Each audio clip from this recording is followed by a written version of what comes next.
যি কেৱল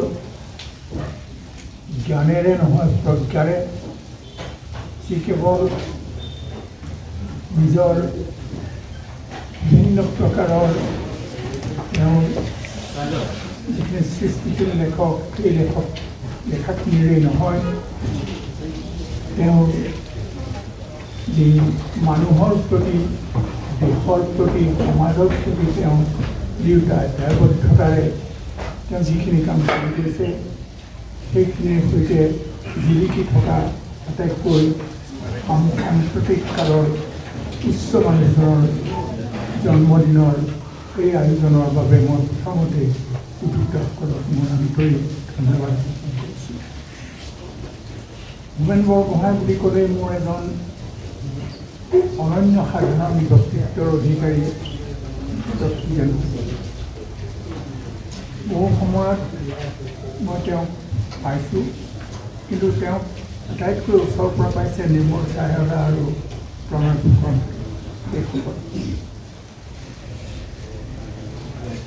মই এই মানুহজনক কি বুলি অভিধা দিম সেই কথা যেন মই কেতিয়াবা ভাবি নাপাওঁ। কাৰণ প্ৰতিটো বিষয়ত মই দেখিছোঁ যে যেতিয়া আমি কোনো এটা বিষয়ৰ গুৰুত্ব বুজি তাৰ সেই সভালৈ বৰগোহাঁইক নিমন্ত্ৰণ কোনোবাই কৰি আনিছে, গতিকে সেই বিষয়ত তেখেতে যেন শেষ কথাটো কৈ যায়। তদুপৰি মানুহ হিচাপে বহুতে হয়তো তেওঁক নিচেই ওচৰৰ পৰা লগ পোৱা নাই, আৰু বহুতে তেওঁক এজন খঙাল মানুহ বুলিয়ে ভাবে।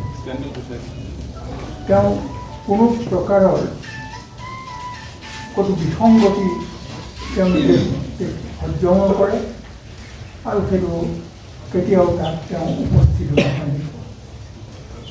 কিন্তু তেওঁৰ খংটো তেওঁৰ পৰিশুদ্ধি কৰিবৰ কাৰণে যেন ব্যৱহাৰ কৰা এডাল মাপকাঠি।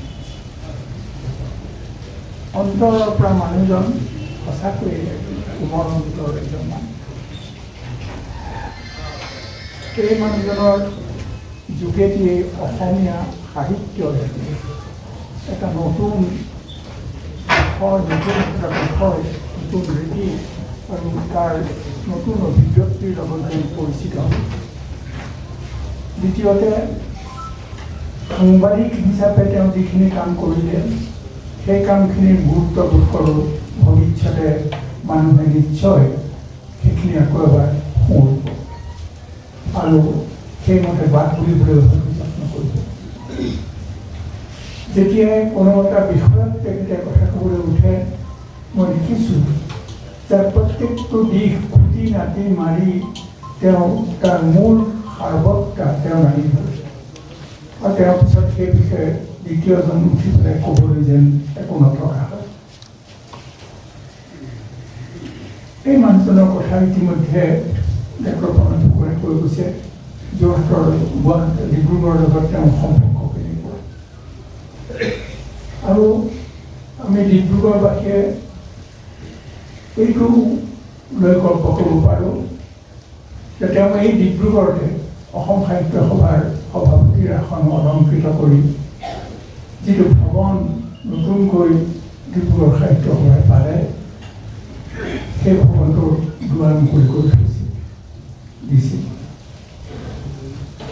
এইগৰাকী ব্যক্তিৰ লগত ডিব্ৰুগড়ৰ কেনেকুৱা সম্পৰ্ক কৈশোৰৰ পৰা সেইখিনি প্ৰণয় ফুকনে ইতিমধ্যে উল্লেখ কৰি গৈছিল। তেওঁ এজন শিক্ষক আছিল, স্বৰ্গীয় শ্ৰীযুত যতীন্দ্ৰনাথ গোস্বামী ছাৰ। তেখেতে বোধ কৰোঁ হোমেন বৰগোহাঁই নোপোৱা হ'লে তেওঁ সাহিত্য সভাৰ সভাপতি পদ ল'বলৈ আগ্ৰহ আগবাঢ়ি নাহিল। তেওঁ সভাৰ পৰা যেতিয়াই অনুৰোধ কৰিছিল, তেওঁ বাৰে বাৰে সেইটো গ্ৰহণ কৰা নাছিল, আৰু তেতিয়া একমাত্ৰ আমাৰ হাতত উপায় আছিল যতীন গোস্বামী ছাৰক এষাৰ ক'বলৈ কোৱা। যতীন গোস্বামীয়ে ক'লে যে মই ক'ম নিশ্চয় হোমেনক, টেলিফোন কৰিলোঁ। কাৰণ ডিব্ৰুগড় যতীন গোস্বামী ছাৰৰ তেখেত ছাত্ৰ আছিল হাইস্কুলত। কয় যে মুভমেণ্ট তুমি এইবাৰ হ'বই লাগিব। তেওঁ শিক্ষাগুৰুক সেই কথা অমান্য নকৰিলে।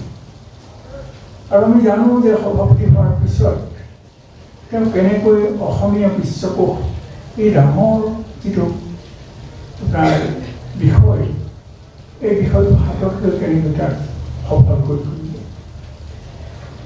অসমীয়া সাহিত্যক তেওঁ বিভিন্ন প্ৰকাৰে সমৃদ্ধ কৰি থৈ গৈছে। মই আগতে কৈছোঁ, বিষয়, ৰীতি এই সকলো ফালৰ পৰা তেওঁ সমৃদ্ধ কৰি থৈ গৈছে। আৰু মানুহৰ প্ৰতি তেওঁ যিটো গভীৰ স্নেহ, সেইটো বোধ কৰোঁ কৰুণাধাৰাৰ গোটেই অনুষ্ঠানটোৰ কথা যদি আমি ভাবোঁ, বিচাৰ কৰোঁ, তেতিয়াহ'লে তাৰ মাজতে আমি পাম কেনেকৈ মানুহজনে শিক্ষক শিক্ষিত মানুহ আছে, ল'ৰা ছোৱালী আছে, সেইসকলক কেনেকৈ তেওঁ সুস্থ কৰি তুলিব পাৰি, কেনেকৈ সহায় কৰিব পাৰি, এই বিষয়ে বোধ তেওঁলোকৈ ভবা দ্বিতীয়জন মানুহ ইমান গভীৰভাৱে ওলাই অহা নাছিল। তেওঁ এই নিচিনা চাংকাকুটিৰ নিচিনা মানুহ লৈ আহিছিল, লগতে তেওঁ অনেকক লৈ আহিছিল। তেওঁ জীৱনৰ বোধ কৰোঁ ইমানবোৰ কামৰ মাজত এই বিশ্বকোষ প্ৰণয়নৰ কাম আৰু কৰুণাধাৰাৰ জন্ম, এই দুটা উল্লেখ কৰিবলগীয়া কাম।